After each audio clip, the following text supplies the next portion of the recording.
Hello દોસ્તો, welcome back to my new vlog. મિત્ર, આજે આનંદ ચૌદસ છે અને ગણેશ વિસર્જન છે, તો આપણે પણ ગણપતિ બાપ્પાનું વિસર્જન કરવા માટે તૈયાર થઈ ગયા છે. તો ચાલો મિત્રો, વિસર્જન કરવા માટે યંશ પણ તૈયાર છે, તો આપણે જઈએ. મિત્રો, આજે બહુ જ વરસાદ છે એટલે ગાડી લઈને જ નીકળવા પડશે.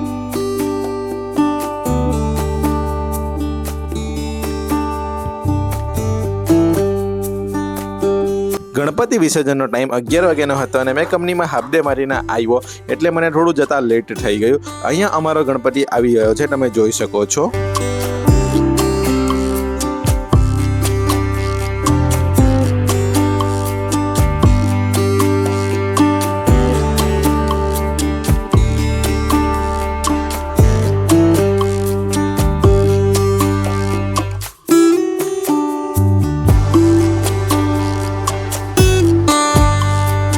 ભાઈ, ડબ્બા આવીને વરસાદ ચાલુ થઈ ગયો અને યંશભાઈ બરાબર પાણીમાં રમવા લાગેલો, તમે જોઈ શકો છો. ફાઇનલી મિત્રો, અમે નદી કિનારે આવી ગયા, પણ આજે નદીમાં બહુ જ પાણી છે. મિત્રો, તમે વિડીયોમાં જોઈ શકો છો મલ્યાદ્રા સમ્રાટનું વિસર્જન.